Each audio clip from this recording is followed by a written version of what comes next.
आज हम फिर से एक नई मोटिवेशनल कहानी लेकर के आपके सामने उपस्थित हुए हैं। प्यारे भक्तों, आपको इस प्रकार की नई नई मोटिवेशनल कहानियाँ सुनने को अच्छी लगती हैं तो आप इस चैनल को सब्सक्राइब करें, लाइक करें और शेयर करें ताकि हमारा भी हौसला बढ़े और हम इसी प्रकार की नई नई कहानियाँ आपके पास लाते रहें। तो आइए बिना देरी किए आज की नई मोटिवेशनल कहानी को शुरू करते हैं। एक पेड़ पर दो तोते रहते थे। एक का नाम था सुपंखी और दूसरे का नाम था सुकंठी। दोनों एक ही माँ की कोख से पैदा हुए थे। दोनों के रंग रूप, बोली और व्यवहार एक समान थे। दोनों साथ साथ सोते, जागते, खाते, पीते और फुदकते रहते थे। बड़े सुख के साथ दोनों का जीवन व्यतीत हो रहा था। अचानक एक दिन जोरदार बिजली कड़कने लगी और आंधी आ गई।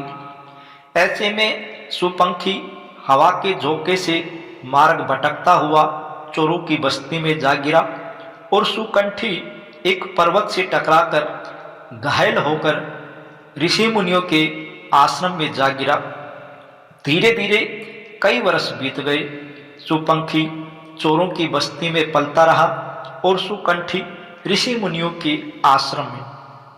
एक दिन वहां का राजा शिकार करने के लिए जंगल में निकला तो रास्ते में चोरों की बस्ती थी। राजा को देखते ही सुपंखी कर्कश आवाज में जोर जोर से चिल्लाया, मार मार मार। भागते भागते राजा ने पर्वत पर जाकर शरण ली। वहां सुकंठी की मधुर वाणी सुनाई दी, राम राम, आपका स्वागत है। राजा सोचने लगा कि दो तोते रंग रूप बिल्कुल एक समान, परंतु दोनों की वाणी में कितनी असमानता है।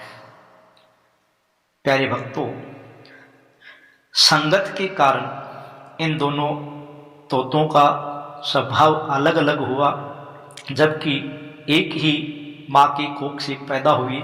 इसलिए महापुरुष कहते हैं कि जैसी संगत वैसी रंगत, अर्थात जैसा संग वैसा रंग। तो प्यारे भक्तों, हमें भी अपने जीवन को खुशहाल बनाने के लिए अच्छे लोगों की संगति करनी चाहिए।